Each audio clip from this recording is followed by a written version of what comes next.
大家好，我係達文西博士。新嘅一年祝大家馬年大吉。如果覺得我講課都唔錯，不妨可以點個讚、收藏或者關注我啦。因為要教識條鐵 ED 水平都要嘔唔少月㗎。知道啦，文西博士。好啦，廢話少講，即刻開始第3節課。課題為時空穿越者。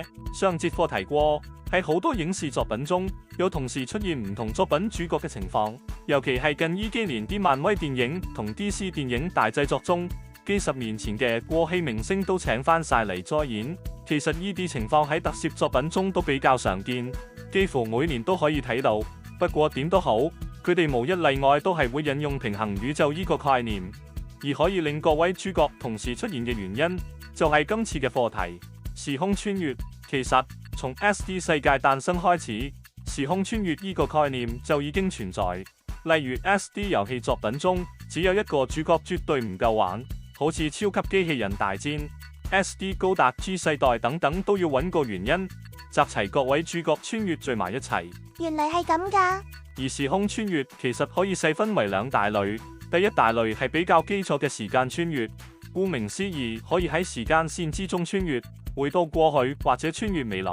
而 SD 世界最有名嘅時間穿越者就係武者方列區主，佢利用3代目大將軍等人力量所製造出嚟嘅八宏之陣成功穿越過去，又利用白之進從光之卷預言中製作嘅時間穿梭機武者璽威武裝翻去未來，繼承死去嘅3代目大將軍晉升為4代目大將軍，收到鳳凰嘅指引繼續駕駛武者璽威武裝去到各個時間線中揾齊未死嘅初代目、2代目同3代目，一齊集合4大還唐無將軍嘅力量，先擊敗咗可以無限復活嘅黑魔神諗皇帝。從呢個例子可以睇到，時間穿越係可以改變歷史嘅，並且可以同過去或者未來嘅自己同時存在。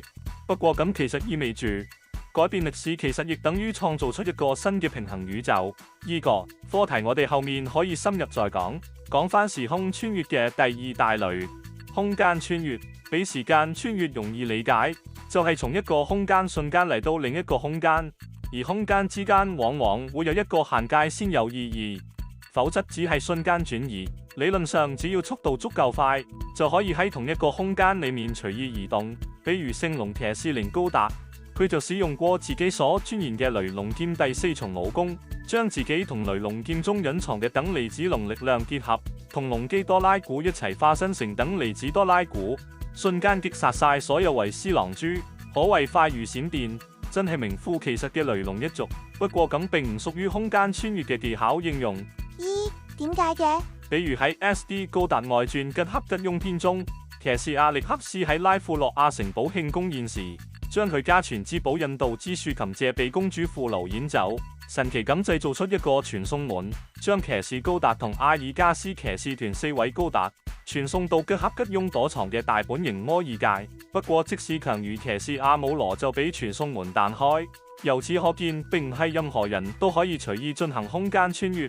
類似咁樣嘅空間界限亦有好幾個，比如聖機兵物語中，聖機兵港雷克斯同聖機兵富文雷克斯決戰最後，港雷克斯同騎士高達 GP01因為爆炸被困下空間，需要超越之龍同佢合體先翻出嚟。